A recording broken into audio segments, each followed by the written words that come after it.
Netaji Subhash open ইউনিভার্সিটির আন্ডারে যারা বর্তমানে এমএ, এমএসসি, এমকম পরীক্ষা দেবেন তাদের সামনেই হাতে গোনা কিছুদিন পর এক্সাম ফর্ম ফিল আপ শুরু হতে চলেছে।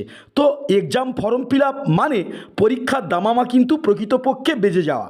তো অ্যাসাইনমেন্ট শেষ, তার কিছুদিন পর এক্সাম প্রক্রিয়া শুরু। সে অর্থে দেখলে পিজি ছাত্রছাত্রীদের এক্সাম শুধু সময়ের অপেক্ষা।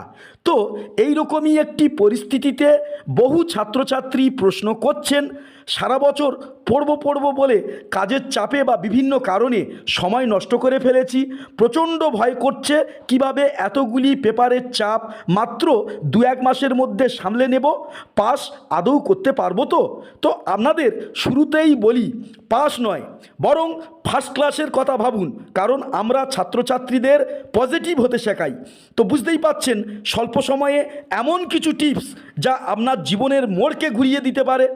অবশ্যই এটি অনুপ্রেরণামূলক ভিডিও, শুরু থেকে শেষ পর্যন্ত দেখবেন। আর আমাদের চ্যানেলে নতুন হলে অবশ্যই করে সাবস্ক্রাইব করে আমাদের এই ছোট্ট পরিবারে অন্তর্ভুক্ত হয়ে যাবেন। আর যারা এখনও আমাদের টেলিগ্রাম গ্রুপে যুক্ত হতে পারেননি তারা ডেসক্রিপশান বক্সে যে লিঙ্ক দেওয়া আছে তা অনুসরণ করে আমাদের গ্রুপে যুক্ত হয়ে যাবেন। তো অনুপ্রেরণামূলক টিপস 1, হাতে 2-1 মাস সময়। এখন পুরোটাই সিলেবাস কভার করতে পারবেন না, 100% এটা কনফার্ম। তাই দেখে নিন চক আউট করে পিজির কোন অধ্যায় থেকে সাধারণত প্রশ্ন সেভাবে আসে না, সেটা বাদ দিন। দেখবেন আপনি কিছুটা হালকা হয়ে গেছেন, কারণ সময়ের অপচয় অনেকটা কমবে। আর পরীক্ষার পরেই বা নয় ওই চ্যাপ্টারটা পড়ে নেবেন জ্ঞান আহরণ করে নেওয়ার জন্য, জ্ঞানের ঘাটতি পূরণ করার জন্য, কিন্তু এখন সেটা দরকার নেই। 2, নোট হুবহু মুখস্থ করতে যাবেন না, তাতে সময় অনেক লেগে যাবে। ফলে অতি সংক্ষিপ্ত সময়ে পুরো নোট কভার দিতে আপনি কখনোই পারবেন না। নোটটা পড়ে একটা সামগ্রিক কনসেপ্ট বা ধারণা তৈরি করে নিন, তারপর পয়েন্ট ভিত্তিক নিজের ভাষায় নোট লিখুন, তাতে কিন্তু আপনার ভালো নাম্বার সুনিশ্চিত। 3, 18 ও 12 মার্কের প্রশ্ন 4 পৃষ্ঠার মতো লেন্থ রাখুন।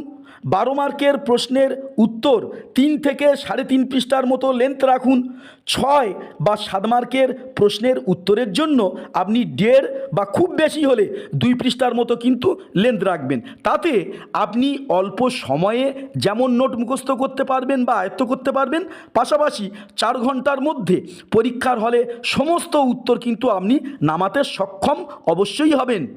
4, নোটগুলি পৃষ্ঠা মেপে তৈরি করুন ও পয়েন্ট ভিত্তিকভাবে নোট তৈরি করুন। তবে প্রশ্নের প্রকৃতি অনুযায়ী নোটের লেন্থ 19-20 হতে পারে, তবে প্রশ্নের মান অনুযায়ী উত্তরের লেন্থটা একটা রাখার চেষ্টা অবশ্যই করবেন, তাতে নাম্বার আসবে আপনাদের অনেকটাই ভালো।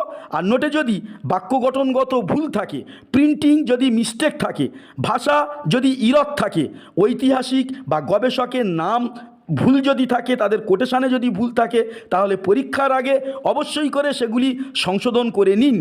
নোট কেনার সময় এই বিষয়গুলি অবশ্যই খেয়াল রাখবেন। পারলে চেষ্টা করুন নিজে থেকে নোট তৈরি করা, তাতে কিন্তু আপনাদের জ্ঞান অনেকটাই বাড়বে। এবারে আসি বিষয় 5, এনএসইউতে পিজিদের অনলাইন অ্যাসাইনমেন্ট যেখানে হয় সেখানে কিন্তু 100% নাম্বার পাওয়ার একটা জায়গা রয়েছে। আপনি যদি অ্যাসাইনমেন্টে 95% নাম্বার পিজি অ্যাসাইনমেন্টে তুলে নিতে পারেন, তাহলে তো আপনার অর্ধেক চাপ কমে গেল। এই দেখুন, এটি আমার ইতিহাস পিজি ছাত্রের রেজাল্ট। দেখুন, 4টি পেপারে অ্যাসাইনমেন্টে 100-র মধ্যে প্রতিটাতে 100 করে পেয়েছে, অর্থাৎ 400 মার্কের অ্যাসাইনমেন্টে ওই ছাত্রটি পুরো 400 মার্ক কিন্তু ক্র্যাক করেছে। তো আমরা চেষ্টা করেছি যতটা পারার ইতিহাস অ্যাসাইনমেন্টে নির্ভুল উত্তর দেওয়ার। তো এই রকম অ্যাসাইনমেন্টে যদি আপনারা পুরো নম্বর তুলে নিতে পারেন, তাহলে লিখিত পরীক্ষায় 50%-এর মতো নম্বর পেলেই আপনি ফার্স্ট ক্লাস। আবারও বলে দিই যে আপনি যদি অ্যাসাইনমেন্টে 100% নাম্বার পিজিতে যদি তুলে নিতে পারেন, তাহলে লিখিত পরীক্ষায় 50% নাম্বার পেলে কিন্তু আপনার ফার্স্ট ক্লাস সুনিশ্চিত। একটু আপনারা ক্যালকুলেশান করে দেখবেন, কিন্তু আমি যে ক্যালকুলেশানটা তুলে ধরেছি এটা কিন্তু মিলে যাবে। এবারে আসুন পরের পয়েন্টে।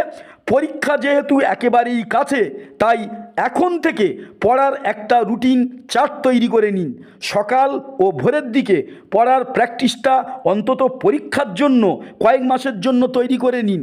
তাতে দেখবেন ভোর বা সকালের পড়া তাড়াতাড়ি মুখস্থ হয়ে যাবে। আর দেখুন, আমার পিজির এই ছাত্রটি মূলত 2-3 মাস প্রপারলি পড়ে ফার্স্ট ক্লাস বাগিয়ে নিয়েছে অফলাইন পরীক্ষার মাধ্যমে। দেখুন, ইতিহাস MA পার্ট 1-এ ইনি প্রথম পেপারে 62, দ্বিতীয় পেপারে 61, তৃতীয় পেপারে 70-এর মতো নাম্বার, চতুর্থ পেপারে 66% মতো নাম্বার পেয়েছেন। প্রত্যেকটাতেই কিন্তু রিচ নাম্বার 60% অ্যাবাভ নাম্বার পেয়েছেন। তো ভয় পাবেন না। জানেন তো, ভয় মানুষের স্বাভাবিক সক্ষমতাকে অনেক গুণ কমিয়ে দেয়। আমি পেরে উঠব না, এই ভাবনা থেকে উৎসারিত ভয় আপনার সক্ষমতাটাকে তলানিতে টেনে নিয়ে যাবে। তো আপনি যদি পিজি ইতিহাসের ছাত্রছাত্রী হন, স্বল্প সময়ে প্রপারলি নোট তৈরি করতে না পারেন, তাহলে আমাদের প্রদেয় নোট ও অ্যাসাইনমেন্টের গাইড নিয়ে সর্বোচ্চ নম্বর সুনিশ্চিত করতে পারেন। অন স্ক্রিনে আমাদের হোয়াটসঅ্যাপ নম্বর দেওয়া আছে, অবশ্যই যোগাযোগ করে